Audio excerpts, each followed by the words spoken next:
대부분 예언서들이 그렇지만 예레미야서도 긴 예언서들, 소위 대선지서 이렇게 구분되고 있는 이사야, 예레미야, 에스겔, 다니엘 이런 예언서들은 좀 너무 방대해서도 그렇지만 말들의 이 내용, 주어지는 내용도 엇비슷하고 그래서 좀 빙빙 도는 그런 느낌을 주기도 합니다. 그래서 읽을 때는 좀 이렇게 맥을 짚어서 동선을 좀 짜고 또 구획을 이렇게 구분하고 마치 숲과 나무를 분리하듯이 그런 시각을 가지고 읽는 것이 필요합니다. 그렇지 않으면 뱅뱅 맴돈다 하는 인상을 받기가 쉽습니다. 더군다나 예레미야는 아주 긴 책이기 때문에 읽다가 그 내용을 따라서 읽던 중에 다시 반복되고 하다가 길을 잃기가 쉽습니다. 어디를 향해서 지금 주어진 말인지, 지금 이 말씀이 어떤 내용인지가 길을 잃기가 쉽다 하는 것이죠. 자기가 어디로 들어가서 어떤 내용을 시작을 했는지 혼동을 할 수가 있다 하는 것입니다. 그래서 전체 숲의 이 기본 짜임새, 그 글의 얼개를 나누어서 볼 필요가 있다 하는 겁니다. 예레미야에서 가장 두드러진 이 어떤 전제라고 그럴까요? 예레미야를 읽는 데 있어서 가져야 될 가장 중요한 시각이다라고 한다면 그 큰 특징은 예레미야는 신명기와 같은 선상에 있는 책이다 하는 것입니다. 이를테면 신명기는 율법서죠. 율법서인데 하나님의 이 율법들 가운데 레위기는 제사에 치우쳐진 그런 말씀이라고 한다면 신명기는 하나님의 말씀을 가르치고 그것을 기억하게 하는 그런 메시지로 되어 있다고 한다면 바로 신명기가 율법서인 그 내용이 예언의 포맷을 가지고 예레미야서에 주어진 것이다. 이를테면 신명기의 예언서적인 버전이다. 이렇게 볼 수가 있겠습니다. 그 메시지라든가 맥락이 대부분 신명기하고 비슷합니다. 소위 율법에 대한 강조가 아주 두드러진데 하나님의 말씀을 순종해야 되는데 순종하지 않을 때 그 결국은 어떻게 되는가? 바로 심판이 주어진다라고 하는 그런 예언적인 말씀으로 주어집니다. 물론 예언이 그 단순히 심판에 대한 예언만이 아니라 그런 어떤 종말론적인 시각에서 그 주어지는 그런 예언의 말씀도 우리가 같이 눈여겨서 봐야 할 시각이다 하는 겁니다. 오늘은 그 서론적인 1절에서 3절까지만 좀 살펴보겠는데 내일은 또 본문은 앞으로 나가지만 내일까지 좀 역사적인 그 배경에 대해서 이 예레미야서가 주어진 역사적인 상황 이게 어땠는가 하는 것들을 좀 살펴보려고 합니다. 1절 보니까 이 책 전체 성격을 말하는 내용이 나옵니다. 이 책은 한마디로 말하면 예레미야의 족보가 소개되고 어느 땅 어디에서 살고 있는 어떤 제사장의 아들 예레미야의 말이니라 이렇게 시작을 합니다. 2절 3절은 예레미야가 쓰인 그 역사적인 배경을 얘기합니다. 1절을 보면은 우리말로 예레미야가 족보와 함께 소개되고 있죠. 근데 마지막 말은 예레미야의 말이다 이렇게 끝납니다. 서술어로 끝나죠. 그런데 원래는 1절에 이 동사가 나오지 않습니다. 이게 말이다 이렇게 얘기하지 않고 예레미야의 말 해가지고 마치 이게 타이틀처럼 1절이 주어졌다 하는 것을 알 수가 있죠. 그러니까 모두 명사로만 기록된 것으로 미루어서 1절은 책의 제목이다 하는 것을 짐작할 수 있는 것이죠. 그런데 그냥 예레미야의 말이라고 해놓고 2절에 가면은 여호와의 말씀이 언제 예레미야에게 임하였다 하는 말이 나옵니다. 그러니까 예레미야의 말은 그 개인의 말이라기보다는 상당히 공적인 여호와께서 그에게 주신 여호와의 말씀이 그에게 임한 그런 내용이다 하는 것을 은연중에 지금 강조하고 있죠.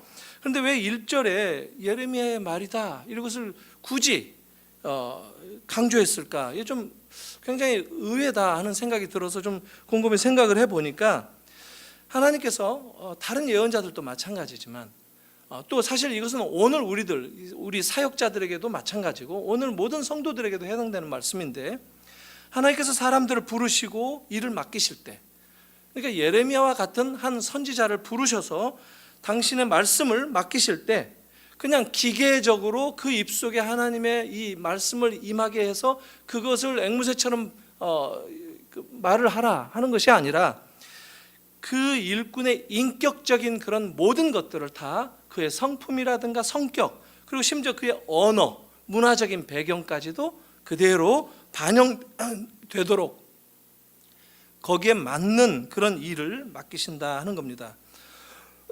우리는 좀 너무 하나님의 말씀 그러면 우리 인간적인 어떤 것들도 개입해서는 안 된다라고 생각하는 경향이 있죠. 물론 하나님의 말씀만이 영원한 것은 우리가 다 공유한 그런 진리의 말씀이죠. 그런데 성경은 의외로 우리 인간 쪽의 어떤 특성, 이것을 하나님이 상당히 존중하신다 하는 것을 우리가 볼 필요가 있다는 겁니다. 예수 믿는 것도 그냥 무턱대고 믿으라 하는 것이 아니라 그가 처해 있는 환경과 상황에 걸맞는 그런 고려를 같이 해가면서 제안하는 것, 그 눈높이에 다가서는 것이 매우 중요하다 하는 겁니다. 예수님도 사마리아 여인을 우물가에서 만나셨을 때 그 여인의 상황에 맞추어서 대화를 하셨죠. 그 여인이 살아온 그 경험들에 비추어서 복음을 제시한 것을 볼 수 있는데, 그것도 바로 같은 맥락이다 하는 것이죠. 예레미야 1장 1절 이 말씀이 나중에 거의 끝날 무렵에 다시 반복됩니다. 예레미야의 말이니라 하는 것이 다시 반복되는데, 그게 뭐냐면 예레미야는 전체 52장까지 있습니다. 근데 51장 마지막 절에 보면은 64절인데 예레미야의 말이니라 하고 끝납니다. 그러니까 예레미야는 엄밀하게 말해서 1장부터 51장까지가 예레미야의 책이다라고 할 수 있는 것이죠. 제가 종종 이 성경 보면서 소개했던 이 인클루지오라고 하는 문학적인 기법이라고 있었죠. 같은 문장을 가지고 앞뒤로 묶어두고 양괄식으로, 그리고 그 안에 내용을 집어넣는 것.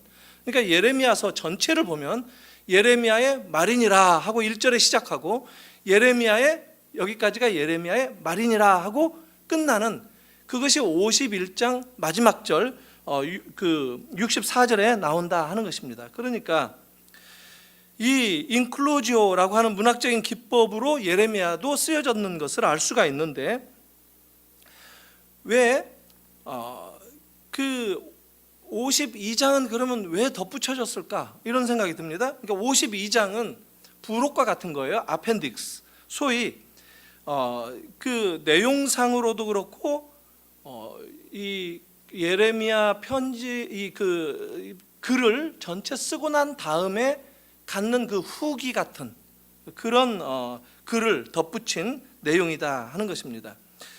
그러니까 예레미야의 말이니라, 아까 그것이 부각되는 이유가 도대체 무엇일까? 이게 다 하나님의 말씀이 그에게 임한 내용인데 왜 굳이 예레미야의 말이니라 하고 마지막 절에서도 51장 64절에 예레미야의 말이니라 하는 것을 강조하는가? 하나님의 말씀이 임했지만 예레미야라고 하는 어떤 특정한 선지자에 의해서 주어진 그때 당시에 그 유다의 상황 가운데에서 그 역사적인 배경 속에서 그가 다른 사람이 아닌 예레미야가 준 그런 내용이다라는 것이 부각되고 있는 것을 우리가 다시 한번 확인할 필요가 있습니다. 자, 여기에 더해서 1절은 예레미야의 족보가 좀 언급되고 있죠. 이게 보통 성경에 소개되는 그런 방식입니다. 어떤 사람을 소개할 때 구약에서는 그게 누구의 아들이다 이렇게 소개하는 것이 보통 흔한 일입니다. 예레미야는 베냐민 지파에 속한 아나돗이라고 하는 지역의 그 도시인데, 마을에서 그 아마 많은 제사장들이 지내는, 그러니까 소위 베냐민 지파에 속한 제사장들이 따로 거주하는 그런 지역이 아나돗인데, 그 중에 한 제사장의 아들이라고 소개하고 있습니다. 북쪽 예루살렘 북동쪽으로 약 한 5km 멀리 떨어져 있지도 않습니다. 예루살렘 성전 가까이 이 제사장들이 거하고 있었던 모양인데, 거기에 그 살았던 이 예레미야의 아버지는 힐기야로 소개되고 있습니다. 힐기야의 그 아들이 예레미야다라는 겁니다. 이 힐기야는 누군가 하면은 엘리 제사장 있죠? 엘리 제사장의 손자였습니다. 엘리의 그 아비아달이 바로 그 사울이 그 노베서 제사장들 다 모아서 학살을 할 때 이 아비아달이 유일하게 살아남았었는데, 그 아비아달의 그 아들, 이게 또 힐기야 이래가지고 넘어오는 그런 족보의 그 인물이 예레미야다 하는 겁니다. 예레미야는 그래서 제사장 출신이다라는 겁니다. 제사장 출신의 선지자가 하나님의 말씀을 받아서 이스라엘 상황에 맞는 이 왕정 시대에 이 왕조가 몰락하던 그런 시기에 말씀을 주었던 그런 내용이 예레미야서다, 이것을 알 수가 있겠습니다. 그것은 2절 3절에 보면 예레미야의 말이 언제 임했는가 하는 것이 나오죠. 유다 왕 요시야가 다스린 지 3년부터 같은 유다 왕 시드기야는 마지막 왕이에요. 유다라고 하는 나라의 마지막 왕인데, 그 왕은 참 불행한 왕이죠. 눈이 뽑히고 그리고 끌려서 바벨론으로 잡혀가는 그런 비운의 왕입니다.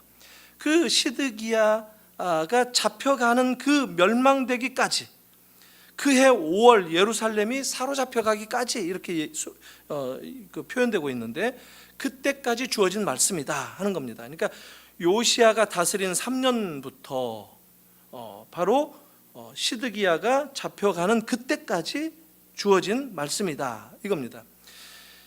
예레미야서의 이 서론적인 소개이기도 한데, 이게 뭐냐면 예레미야서가 쓰여진 역사적인 배경이 바로 그 유다 말기에 아주 혼탁하고 어지럽고 절망적이고 비극적인 그런 이스라엘, 이 유다의 운명 가운데 왕조가 무너지는 그런 경험을 하는 그 시기 가운데 이 메시지가 주어졌다라는 겁니다.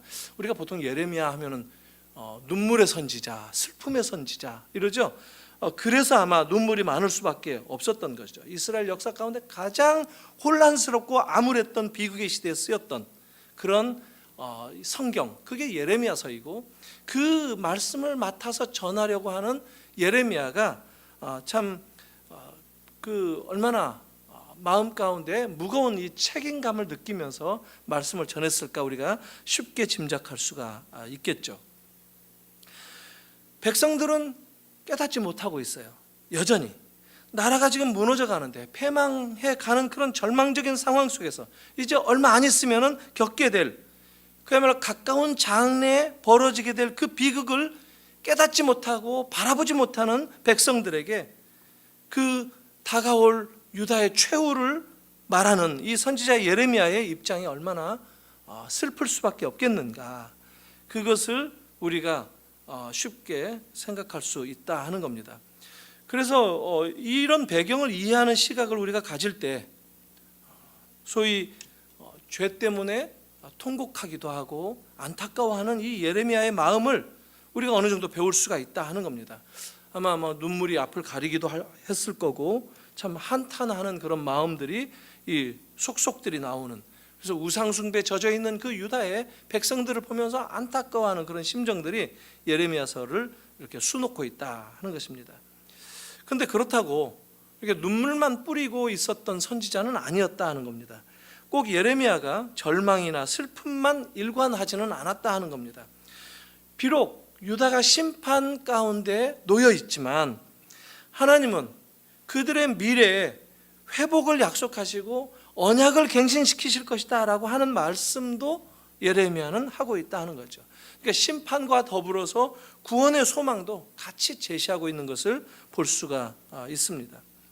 사실 예레미야가 직면했던 그 유다 나라의 상황은 마치 그 역사적인 배경이 우리나라 19세기 구한말 그 조선 시대 말기에 경험했던 상황과 아주 비슷합니다. 열강들이 주변을 에워싸고 있는 상황에서 어느 나라와 손을 잡아야 될까? 아래로 남쪽으로는 이집트가 있었죠. 북쪽으로는 지금은 이제 거의 기울어 가는 듯하지만 과거 이스라엘 북왕조를 멸망시켰던 아시리아가 자리 잡고 있었고, 그 옆으로 지금 바벨론이 초강대국으로 등장하면서 아수르를 한 번씩 넘어뜨리고, 그래서 아수르는 애굽과 동맹을 맺을까 말까 이런 상황 가운데 놓여 있었다라는 것이죠. 우리나라가 그랬었죠. 참 그 19세기 말 그 중심 가운데 누가 있었느냐면 명성황후가 있어요. 명성왕후. 이 요즘에는 명성왕후가 참 비극의 인물로 이 뮤지컬을 통해서 부각되는 바람에 그 많은 동정을 받기도 하고 그러죠. 그런데 또 명성왕후가 흥선대원군과 더불어서 나라를 갈등에 몰아넣고 또 했던 그런 이 권력의 한 중심부에 있었던 인물이다라는 것도 역사는 얘기를 하고 있죠. 쇄국 정책을 쓰자라고 하는 이 시아버지, 사실 시아버지가 간택한 며느리가 이 민비였는데, 민비는 한편으로는 온건 개혁파의 손을 잡고 이 대원군의 반대를 잠재우기 위해서 이 이모군란을 막기 위해 청나라를 불러들입니다. 청과 손을 잡은 것이죠. 그러니까 청나라를 또 견제하기 위해서는 러시아와 잠깐 또 손을 잡기도 합니다. 그러니까 마치 뭐라 그럴까요? 이 신용카드 이것 쓰고 저것 쓰고 하다가 막 카드 돌려막기 하듯이 이런 식으로 나라의 이 외교를 펼쳐갔다라는 것이죠. 그러다가 갑오 농민 전쟁이 일어났을 때, 동학혁명이 일어났을 때 그것을 막기 위해서 다시 청나라를 불러들였어요. 다시 또 청을 견제하기 위해서 일본을 불러들입니다. 근데 일본이 민비를 시해한 동기가 뭐냐면, 자기네를 불렀는데 또 알고 보니까 자기네를 따돌리는, 그래서 자기네를 이용만 해먹고 결국은 러시아와 결탁한 그런 배신의 그런 인물이다. 이런 게 그런 아이콘 때문에 민비를 아주 잔인하게 시해했다고 하죠. 일본 이런 얘기를 또 하다 보면 참 그때 그 일본 놈들 아주 나쁜 이 기억을 참 괜히 이렇게 좀 분노가 솟아오르는데, 문제는 이 민비가 이모군란이라든가 갑오 동학혁명이라든가 이 내란이 일어날 때마다 외국 군대하고 손을 잡고 외국의 힘을 빌려서 진압을 시도했다 하는 점입니다. 그러니까 외세를 의지해서 승리한 이런 쪽이 아이러니하게 조선을 다스렸었다라고 하는 이런 역사의 아주 비극적인 상황이 있었다라는 거예요. 요즘은 어떻습니까? 오늘날도 마찬가지예요. 비슷해요. 근데 사실 이런 이야기들이 이스라엘이 지금 아랍과 애굽과 손을 잡느냐, 아람과 손을 잡느냐, 바벨론과 손을 잡느냐, 이런 얘기가 국가의 외교를 말하는 것이 아닙니다. 우리의 눈으로는 이게 교회의 문제예요. 이게 교회의 시각으로 보는, 이스라엘이라는 나라가 바로 신정적인 국가, 하나님의 그 백성들이 지금 하나님을 붙들고 하나님과 씨름하고 하나님을 의지해야 되는 그런 백성들이 좀 더 강한 나라들을 의지하고 했던 그 비극적인 선택 때문에 망하게 되는 그런 나라의 이야기를 보여주는 거예요. 이것은 교회의 역사를 얘기하는 것이다 라는 것입니다. 예레미야가 살았던 이 시기가 딱 그랬습니다. 유다를 둘러싼 그 열강의 세력들이 점점 서로 제국이라고 하는 초강대국으로 재편되어가는 그 과정 속에 놓여 있었습니다.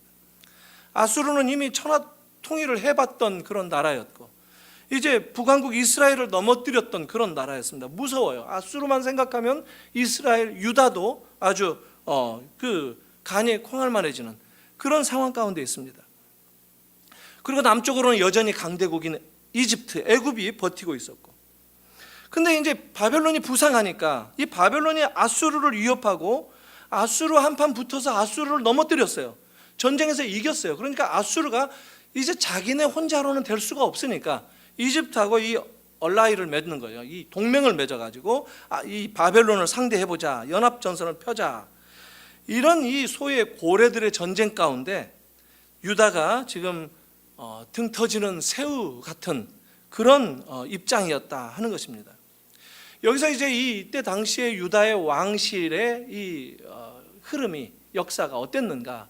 소위 오늘 이야기가 바로 요시야부터 시드기야까지 이어지는 그 시기에 주어진 말씀이다라고 하는 그런 점에 있어서 바로 이 유다 왕실의 내부가 얼마나 혼탁했는가 하는 것들을 오늘은 좀 지적을 살펴보겠습니다. 그런 열강들의 그 와중에 유다 왕들은 어떻게 지내고 있었는가? 우상 숭배했다는 것이죠. 그러니까 하나님에 대한 기본적인 이 신앙, 그들의 신앙을 점점 기억조차 못하는 이 지도자들에 의해서 그렇게 수십 년을 행해오다가 마치 그들의 원래의 신앙까지도 다 망각해버리는 그런 상황 가운데 우상숭배의 나라를 말아먹는 그런 분위기였다 하는 겁니다. 어떤 면에서 보면 이 성경에 오늘 우리가 이 유다의 이야기를 볼 때 큰 틀에서 볼 필요가 있습니다. 큰 흐름 가운데, 성경의 어떤 전체적인 흐름 가운데서 예레미야가 어떤 맥락 가운데 놓여 있는가 하는 것이 굉장히 중요합니다. 그래야 오늘 우리들이 이 흐름을 이어받아서 우리들의 삶 속에서 이 큰 믿음의 흐름이 어떤 것인가 하는 그 줄기를 제대로 이해하고 붙들 수 있다라는 것입니다. 그래서 이런 구절들을 읽을 때 지엽적으로 읽고 마는 것이 아니라 이게 교회의 역사 가운데 어떤 그 맥을 우리가 붙들고 어떤 신앙을 계속해서 유지해야 할 것인가 하는 것들을 배워야만 하는 그런 아주 중요한 이 메시지를 찾아야 된다 하는 것이죠. 예레미야서의 이 배경에 대한 그 이해인데, 잠시 다윗 이후에 이스라엘의 왕조 역사를 살펴보면 이 솔로몬이 지나고 난 다음에 남과 북의 왕조가 갈라지게 되죠. 이 솔로몬은 사실 굉장히 평화로운 시대를 살았죠. 솔로몬 이름 자체가 샬롬, 이 평강의 왕이다라고 하는 그런 이름이 있는 왕이었는데, 사실 하나님이 특별히 간섭하시고 축복해 주셨던 그런 시대였죠. 그런 또 지혜가 출중해서 이스라엘을 태평성대로 다스리기도 했어요. 그런데 솔로몬이 이스라엘의 이 평화를 끝까지 견고하게 지키고 세우는데 적절한 왕은 아니었습니다. 왜냐하면 말년이 되어가지고 자기가 일구었던 이 예루살렘 또 이 이스라엘의 부귀 영화를, 이 왕들이 주로 그런 생각을 한 번씩 합니다. 이 강대국이 되면 이것을 얼마나 더 영원하게 누릴 수 있을까? 이것을 내 당대에서 그치는 것이 아니라 좀 더 요원한 시기까지 이것을 누려야 된다 하는 이런 욕심 때문에 그걸 이제 놓치고 싶지 않는 거죠. 그래서 전쟁을 근본적으로 없앨 지혜를 모았던 것이 혼인 정책이었습니다. 전쟁을 치르지 않기 위해서 주변 나라들을 다 사돈 국가를 만들어 버린 겁니다.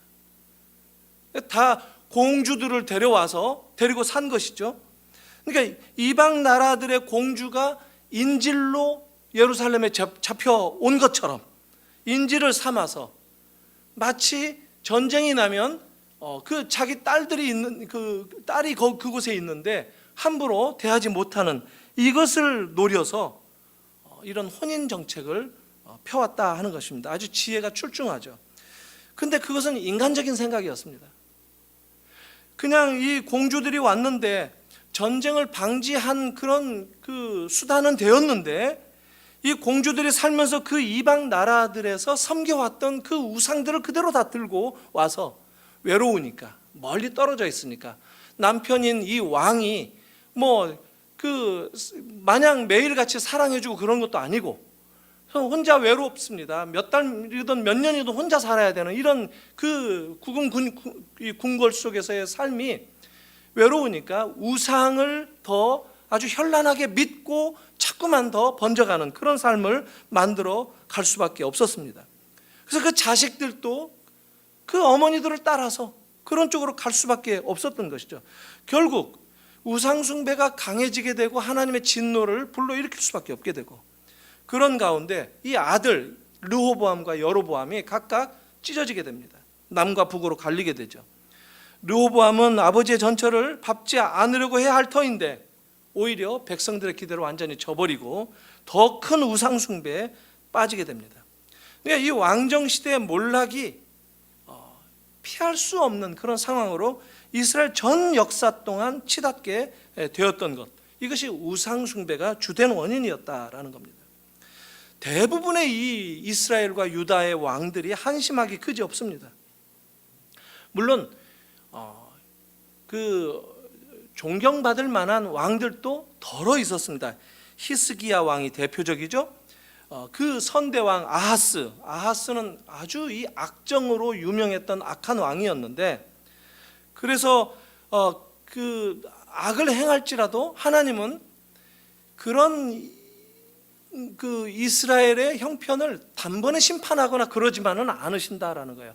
아람과의 전쟁 속에서도 지켜주신 적이 있었고, 그러니까 나름대로 예언도 주셨어요. 이사야에 보면 나오죠. 그 아수르와의 그 관계 속에서 나오는 그 좀 더 그 이스라엘의 역사를 보면, 북왕국의 역사를 보면은 처녀가 아이를 낳을 것이다, 임마누엘이라고 하라, 이런 말씀도 주었다는 것이죠. 그런데 그게 아하스라고 하는 왕 시기에 주어진 말씀입니다.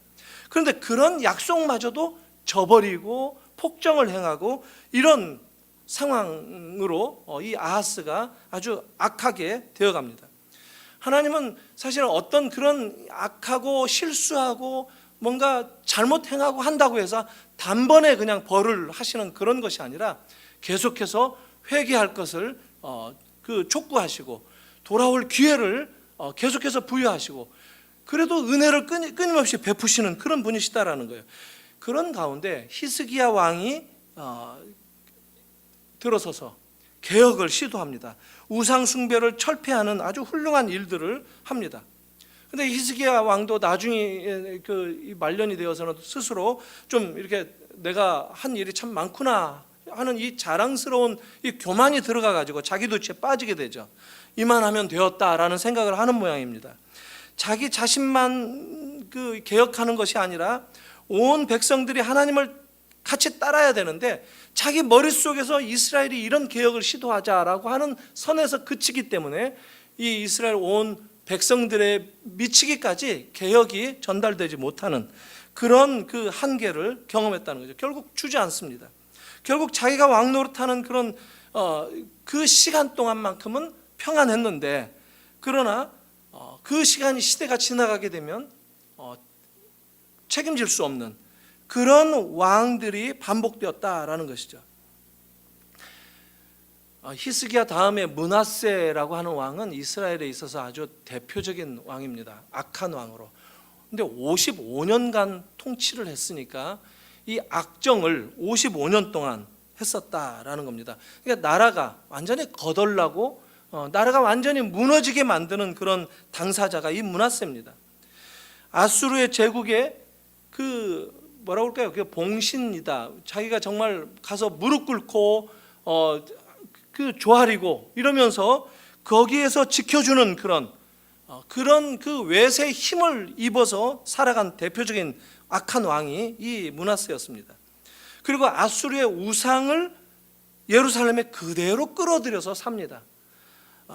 예루살렘에는 이 하나님을 믿는 모든 종교적인 관행이 스톱되었고 다 부정되었고 제사도 더 이상 드려지지 않는 그런 상황 가운데 처하게 됩니다. 이게 므낫세 시대 때 있었던 일입니다. 그러니까 아수르의 우상만을 즐비하게 섬겼고 그 아수르의 문화만을 뿌리고 그것을 그 고취하게 하고 백성들은 그 아수르 문화의 잔재 가운데에서 살아가는 것이 그들의 삶의 전부가 되었다 하는 겁니다. 유다는 말만 있지, 유다라고 하는 이름만 있는 나라지 허울뿐이다라는 것이죠. 실제 유다의 이 정체성은 완전히 무너져 내렸다라는 것이죠. 이 므낫세라는 말이 잊어버린다라는 것이죠.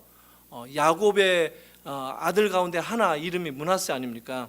근데 나쁜 기억들을 잊어버린다라고 하는 이런 뜻으로 지었을 텐데 말 그대로는 잊어버린다라는 거예요. 그러니까 좋은 것을 다 잊어버린 왕, 이게 그 므낫세입니다. 하나님의 은혜, 또 하나님의 말씀을 다 잊어버리는 그런 왕이다라는 것이죠. 이게 이 므낫세는 자기 아들 이름을 지었는데 아들 이름도 아주 아몬이라는 이름을 줬어요. 이 아몬이라는 이름은 사실은 아수르 이름이에요. 아수르. 이게 유대식 이름도 아니에요. 유다의 왕이 왕자의 이름을 지었는데 유대식 이름이 아니라 그 우상의 이름이에요. 우상. 그러니까 쉽게 말하면 제가 아이 이름을 짓는데 박석가모니 이렇게 짓는 거나 비슷하다는 것이죠. 아주 끔찍한 일이다라는 것이죠. 근데 모두가 이 므낫세가 죽기만을 기다렸습니다. 그런데 그가 죽고 난 다음에 55년 동안 기다려서 죽고 난 다음에 그 아몬이라고 하는 우상 이름을 가진 그 왕이 이제 그 왕이 들어섰는데 이 친구는 아버지보다도 더 악독합니다. 55년 동안 아버지 그늘 밑에서 자랐으니까 생활했으니까 얼마나 이 왕이 되고 싶어 했겠습니까? 나이는 들었겠죠. 근데 사람들이 너무 보다 못해서 몇 달 만에 그를 죽입니다. 시해당했어요. 그래서 이 므낫세와 아몬의 시대는 그냥 속절없이 유다에 대한 아무런 책임도 지지 못한 채 그 심판의 나락으로 내몰아놓은 채 사라집니다. 사실 하나님은 그런 유다에 대한 모든 기대를 접으시고 이제 심판을 계획하시죠. 그 유다를 이제 바벨론에 의해서 완전히 멸망시켜야 되겠다 하는 이런 계획들이 이제 선지자들에게 의해서 다양하게 제시되고 있는 그런 상황 가운데 있었습니다. 그렇다고 완전하게 멸망시켜버리겠다 하는 그런 것이 아니라 일종의 징계의 의미로, 이게 바벨론 포로도 징계받는 그런 뜻 아닙니까? 한 번쯤 그런 비극적인 상황을 겪어봐야만 뭔가 정신을 차리고 은혜가 뭔지를 알 수 있지 않겠는가. 이게 아마 하나님께서 계획하신 그 이유가 아니었겠는가 싶습니다. 그런 다음에 회복을 경험해야만 진정한 제자리를 찾을 수 있지 않겠는가. 하나님께서는 이렇게 혼을 내시고 심판을 하실 때조차도 피할 길을 내어주시는 분이다라는 거, 우리 이 야고보서를 통해서 또 확인하지 않습니까? 그래서 유다 말기에 이 그런 악정을 거듭했던 므낫세 그리고 아몬이 죽고 난 다음에 그 아들이 놀랍게도 요시야 왕입니다. 요시야 왕은 또 그 히스기야보다도 훨씬 더 출중하게 존경받는 선왕이죠. 이스라엘의 어떤 면에서 보면 참 유일한 선왕이죠. 다윗 왕족 가운데 다윗 이후에 가장 존경받는 그런 왕이죠. 나라는 거의 이제 식물인간처럼 다 망가진 그런 나라인데 이 요시야가 마지막 그 나라를 일으키려고 시루라기 소망을 붙들고 불러일으키는 그런 정책을 펼칩니다. 사실 유다는 이 요시야를 만나서 잠시 영적인 대각성을 펼칩니다. 그러나 또 이 요시야도 비극적으로 아주 비운으로 일찍 죽습니다. 어떤 면에서 보면 참 이해가 되지 않죠. 이스라엘로서는 아주 비극이고, 그러나 요시야의 그 입장에서 보면, 따지고 보면 이 왕하에 보면은 그 열왕기 그리고 역대상 이런 것들을 쭉 보면은 그 어떤 구절이 나오느냐면 네가 평안히 열조에게로 돌아가라 하는 말씀이 나옵니다. 요시야가 일찍 죽게 되는데 전장터에 나가서 나라를 좀 어떻게 그 외세에 의지하지 않고 자기네가 이 애굽도 못 올라오게 하고 막고 하는 이런 전쟁을 치르다가 갑자기 죽습니다. 근데 성경은 뭐라고 언급이 되느냐면 네가 평안히 열조에게로 돌아가서 이 앞으로 벌어지게 될 이스라엘에 펼쳐지게 될 그 비극적인 그런 차마 입으로 올릴 수 없는 그런 비극을 눈으로 보지 않게 될 것이다. 하나님께서 그에게 어떤 면에서 보면 은혜를 주셔서 일찍 데려가셨다라고 하는 겁니다. 사실 우리들은 때때로 일찍 죽는 것이 나쁘다고만 생각을 하는데 하나님의 그런 계획의 눈을 가지고 본다면 참 여러 가지 의미로 해석될 수가 있는데 요시야가 바로 그런 왕입니다. 그럼 요시야를 왜 이스라엘에게 보내왔는가? 요시야에 의해서 그 영적인 짤막한 대각성이지만 그러나 그 요시야의 영적인 회복이라 할지라도 유다의 멸망을 막을 수 없다라는 겁니다. 유다가 이미 그만큼 기울었기 때문에 요시야가 아무리 바로잡으려고 해도 영적으로 완전히 되돌이키기에는 부족하다 하는 것이죠.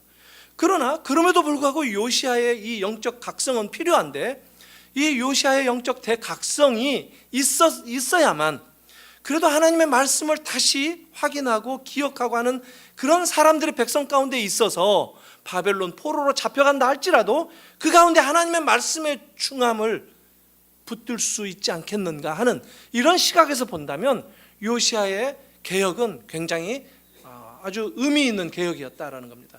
요시야가 했던 개혁은 성전을 먼저 깨끗하게 청소합니다. 성전에서 제사가 드려지지 않은 지 너무 오래됐어요. 그래서 성전을 다시 청소하고 성전의 기능을 회복하자 하는 겁니다. 그런데 성전 한 자락에서 창고에서 율법의 말씀, 하나님의 말씀이 발견됩니다.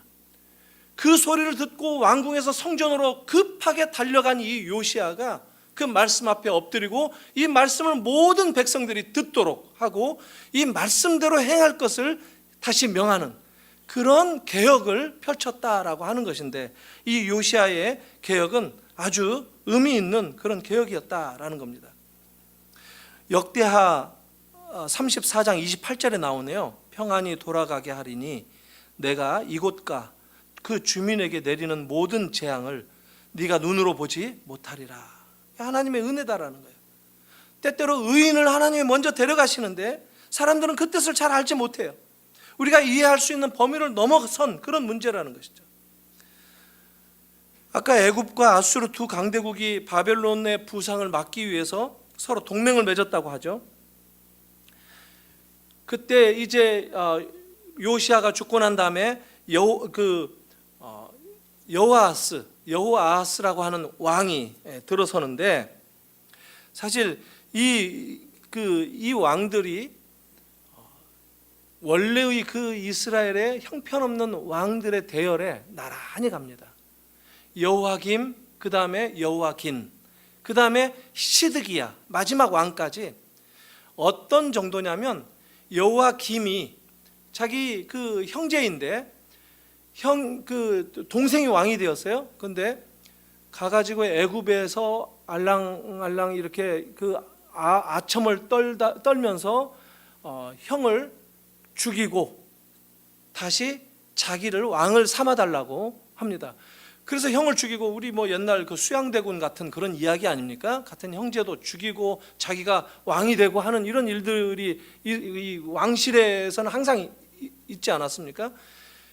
그래서 애굽의 이 종처럼 유다의 왕으로 등극하는 그런 인물이 여호아김이었습니다.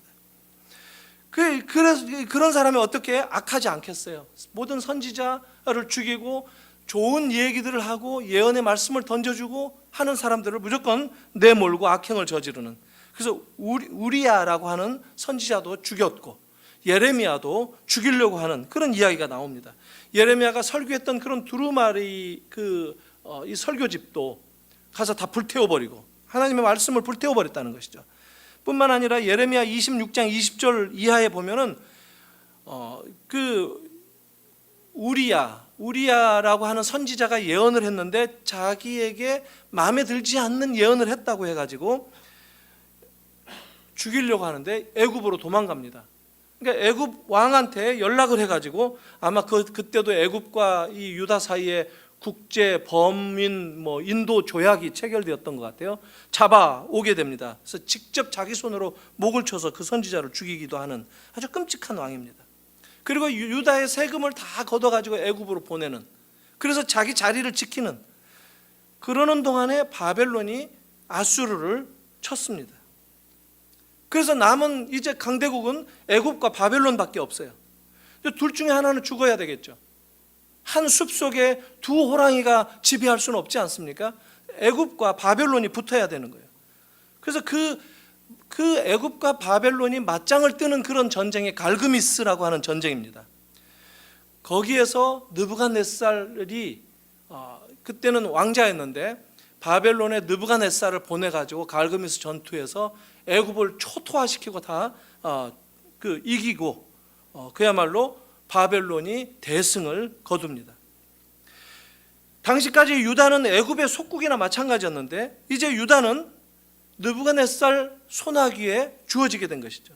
그러니까 이 여호와김이 그동안 애굽만 붙어서 살았는데 난리가 났죠. 당장 바벨론 왕에게 충성을 할 수밖에 없는데 바벨론 왕은 또 충성한다고 하지만 믿을 수가 없으니까 그 왕이나 그 왕의 아들들 귀족들을 바벨론으로 끌고 가버립니다. 이게 1차 포로입니다. 그 후에 유다가 바벨론의 이제 그 컨트롤 속에, 제압 속에 들어갔고, 근데 3년 뒤에 어떤 일이 벌어졌느냐면 여호와김 이 왕이 애굽이 워낙 크니까 그래도 바벨론이 애굽을 완전히 점령하지 못한 그 틈을 타서 애굽 편을 듭니다. 아주 멍청한 것이죠. 어느 쪽이 힘센지도 이제 분간을 못합니다. 왜냐하면 우선 당장 발등에 떨어진 그런 이익을 쫓기 위해서 애굽을 다시 편을 들다가 바벨론이 그것을 알아채고 심기가 불편해서 여호와김을 죽입니다.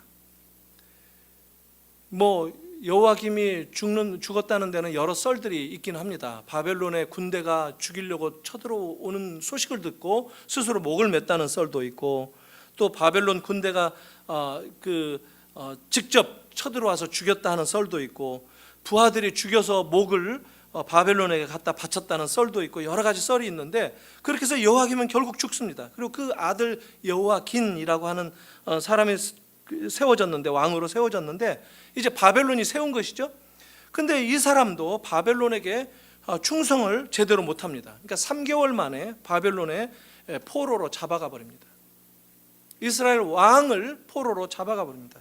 그때 그 포로로 잡아간 사람들 가운데 어떤 사람들이 중심이 되었느냐면 기술자들, 어떤 특별한 기술을 가지고 있는 이스라엘의 장인들을 다 중심으로 잡아갑니다. 그게 2차 포로였습니다.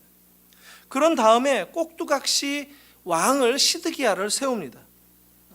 원래는 이 사람이 마따냐라고 하는 사람인데 시드기야라는 이름으로 바꾸어서 왕으로 세웠습니다. 그 뜻이 뭐냐면 시드기야라는 말은 내 부하다, 내 꼬봉이다 라는 뜻입니다.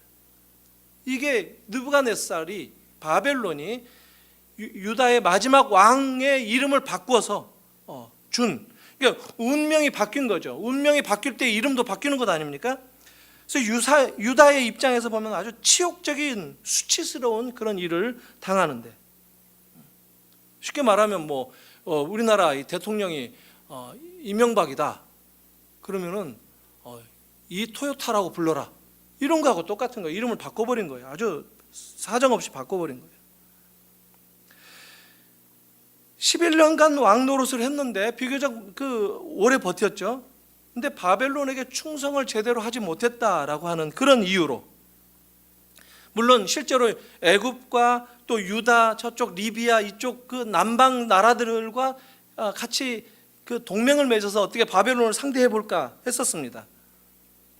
그러다가 바벨론이 군대를 끌고 내려와서 그 싹을 완전히 잘라버립니다. 그때는 예루살렘 성을 완전히 불태우고 성전도 완전히 회파해버리고, 그리고 왕의 눈을 뽑아가지고 바벨론으로 끌려갑니다. 이게 3차 포로였습니다. 유다가 이렇게 완전히 멸망하게 됐다는 거예요. 이런 상황 가운데 예레미야는 한편으로는 돌아와라, 하나님의 말씀으로 돌아와라, 그것만이 살 길이다라고 외쳤고, 또 다른 한편으로는 그대로 간다면 심판밖에 다른 길은 없다라는 말씀을 던졌던, 사랑하는 성도 여러분, 우리가 꼭 좋은 상황에서만 하나님의 말씀을 받는 것은 아니에요. 우리가 살면서도 때로는 상황이 안 좋을 때도 하나님의 말씀이 임하는 그런 중요한 그런 때도 있다는 것이죠. 하나님의 말씀은 어떤 상황에서도 임한다라는 것을 우리가 알 필요가 있어요. 말씀만이 영원하고 말씀을 붙잡는 것만이 진정한 생명의 길이다라고 하는 것을 예레미야서를 통해서도 우리가 배우고 계속해서 볼 수 있다는 겁니다. 유다가 멸망했죠. 그러나 유다가 멸망한다고 해서 하나님이 망하는 것은 아니다라는 겁니다. 하나님에 의해서 망하는 것이 유다였지, 유다가 멸망당한다고 해서 하나님이 무너지신 것은 아니다라는 겁니다. 왜냐하면 하나님은 영원하신 분이기 때문에. 이것을 우리가 성경을 통해서 배운다는 거예요. 이스라엘이 하나님의 나라가 아니다라는 거예요. 교회가 무너진다라고 할지라도 하나님의 무너지신 것은 아니다라는 거예요. 지상교회는 흔들릴 수 있고 무너질 수 있어요. 그러나 그것이 왜 그러느냐면 그 이유는 그들이 죄악된 선택으로 심판을 자초했기 때문이었지, 하나님의 진정한 교회는 영원하다라는 거예요. 이 하나님의 나라, 하나님의 교회, 하나님의 말씀, 하나님만이 영원하신 것을 이런 선지자들을 통해서 우리가 다시 한번 확인하고 배우고 오늘 우리들의 삶 속에 적용하는 것, 이것이 선지서를 읽는 그런 우리들의 의미이기도 합니다. 사랑하는 성도 여러분, 어떤 면에서 보면 우리나라가 요즘 많이 어렵다고 하죠. 그러나 나라를 위해서 기도는 해야 되겠어도 조금 더 염려하지 않아야 할 것은 하나님은 요동치 않으신다라고 하는 사실입니다.